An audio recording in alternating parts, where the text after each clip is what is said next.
Hello everyone, CTX Prospector here.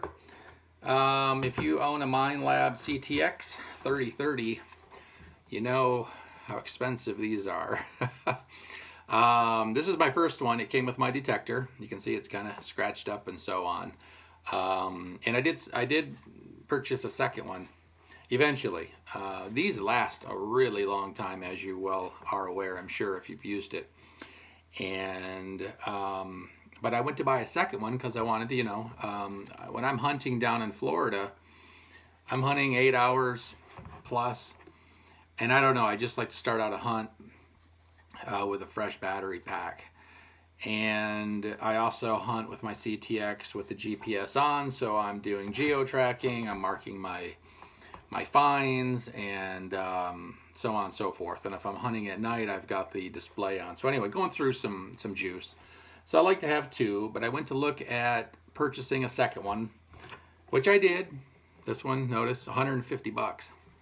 But what's different about the first one I showed you is this one here, I replaced the cells in about a year ago. These are the original cells that were in here. These are the ones that come with the battery pack as new from Minelab. It's 4. They look like double A's, but they're larger. I don't know if I got a double A around here to show you. I don't know.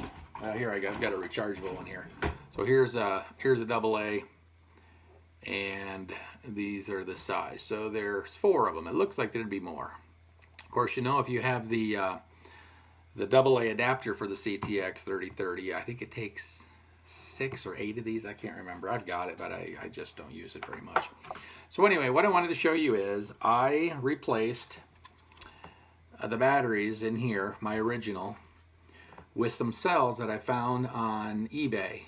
And I'm going to share that here in this area for you to see. $15, $14.99, a couple dollars in shipping, less than 20 bucks. I had 4 cells from Japan to replace the batteries in my stock Minelab battery case. So what I wanted to show you, again, not only where I got them, what I paid for them, but how I swapped them out. And what you're going to need just to get into the case, if you can see, you need a star bit.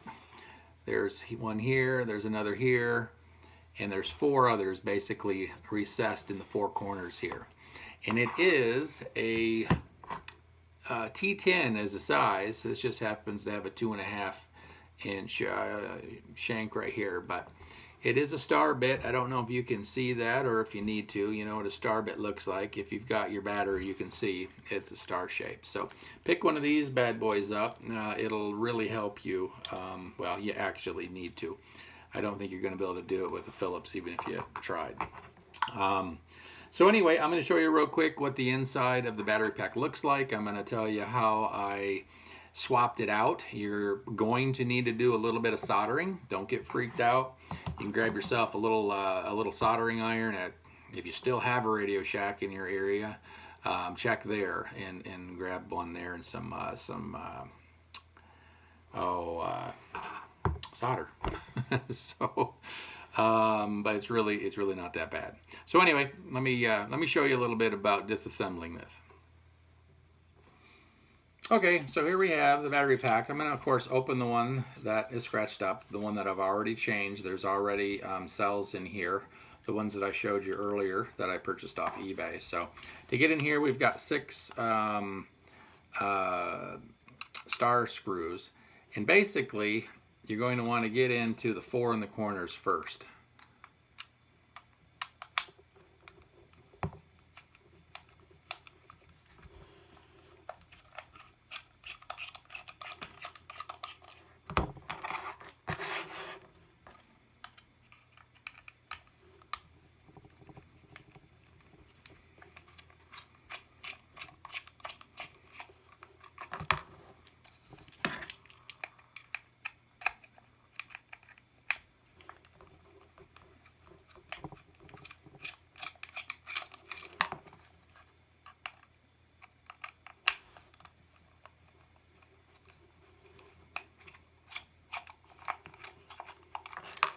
Okay, 1, 2, 3, and 4. Those are 4 screws.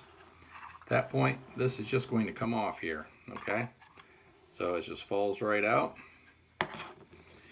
And what you have here is a blue wrapping. Now this blue wrapping was wrapped around these original 4 cells. And when you end up pulling this out by loosening these last 2 star screws, I was able to make a slice, which is hidden in here, I'll show you in a minute, and keep this, because it just made for a clean wrap to put back over the cells.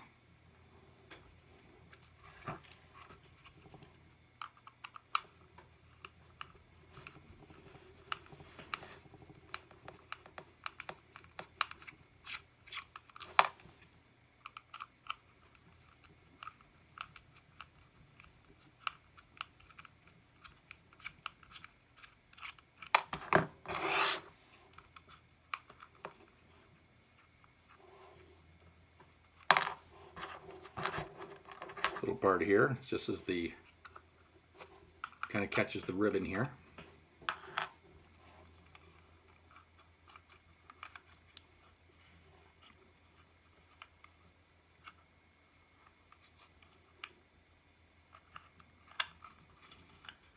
Okay, now you can see here there's a ribbon connector that connects this right here to the circuit board.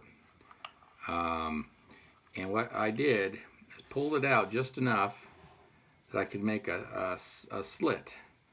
And I've got a slit here. Let's see here. I put electrical tape. Hold on one second. Let me pull this off. A little bit of electrical tape to hold that closed after I had swapped out. Okay, so you can see in here, now those are the green, the CGR 18650 Charlie Golf, if you can read that, okay?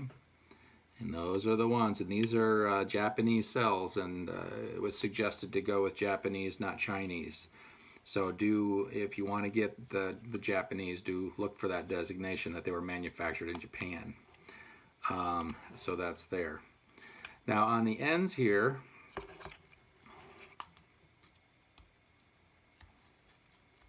there are like a protective sticker, okay? And these protective stickers are on both ends. They're padded, okay? Let's peel those off. So basically at this point, you need to make note of the arrangement. You notice here we have the, I believe the positive ends, if I'm not mistaken, with the little connectors in the center, right? And you're familiar with those with double A's. So it's like the same as this end versus the bottom end. So the positive ends here, the negative ends here. What I did is I took a small screwdriver similar to this, just a little tiny screwdriver from the hardware store, and I sharpened, it was a flathead, you need a flathead, and sharpen that flathead so that it's quite sharp. Then I was able to pry these aluminum or whatever metal they are, ribbon connectors.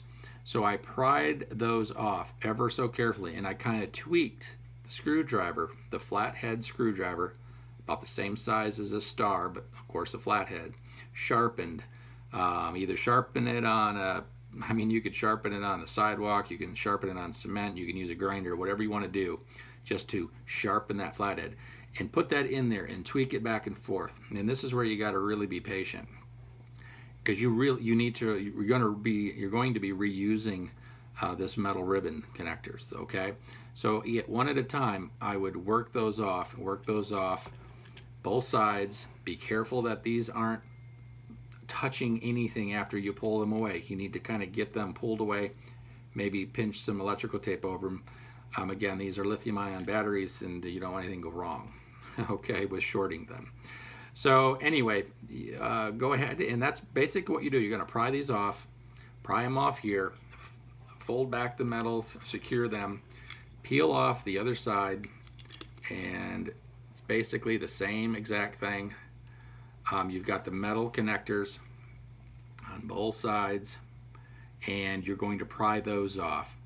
And then you're going to make note where your positive and negatives are, because you're going to just reverse this process with the new cells.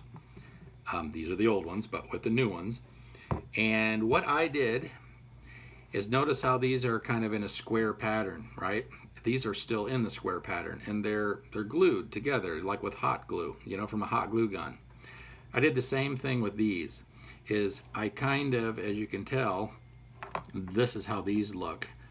Okay, these are the positives and negatives. So I put them together like this so that I wouldn't get them confused, and I glued the new batteries with a hot glue gun in this configuration. So I knew that all I needed to do was open this up, slide this in, take these metal strips, and then that's when you're going to use your welding and your solder, okay? I shouldn't say welding. That's when you're going to solder these metal strips back to the ends, all 8 sides, 4 on one side, 4 on the other, and just match it up. So you're basically replacing the batteries, okay? When I got done, it was basically to wrap this plastic. I used a little bit of electrical tape, and I put my connector protectors, I guess, back on the ends, and then fit that right back in the case like so, okay? So basically, you know, you don't probably have to undo this. It doesn't really give you any more play. So you could skip these 2, I believe, and just do these 4. So that is really the long and short of it. It's nothing to be afraid of. You do need to be careful when you're, you know, you got to reuse those metal strips. So if you ruin them, you know, you're going to have a whole lot of hurt. So try to save those. I, again, use a screwdriver, flathead, sharpen it, pry, because there will already be solder points there. You need to pry those out and fold them back. And again, just reverse the process.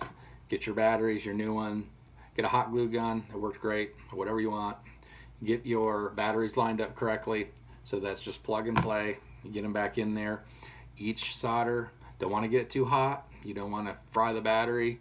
So if you can get, I used a soldering gun I got at Radio Shack quite a few years ago. It's a gun.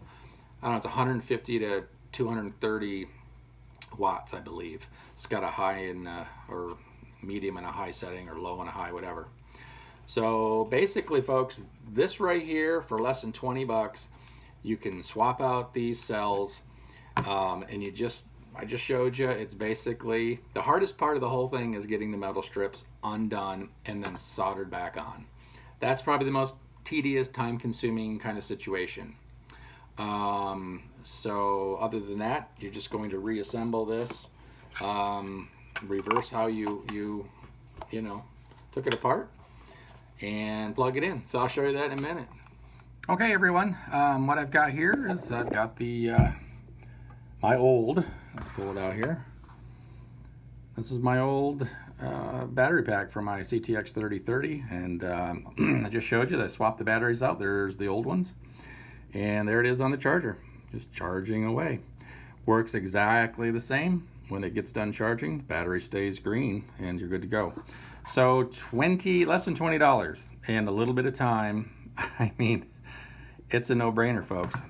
150 bucks right here. And from what I understand, Minelab's sending these with Chinese cells for whatever that's worth. They work great, last a long time. But these did finally die on me, and they wouldn't hold a very, very good charge. So I decided to guinea pig it and then, you know, buy a new one. So I did. I coughed up 150 for that. And then I found these cells, like I say, on eBay.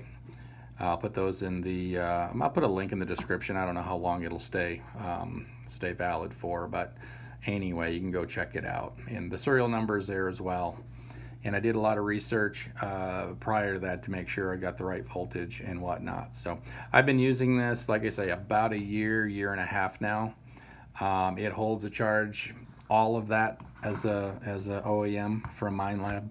It charges, it does everything correctly. It behaves just like the OEM one does for Minelab.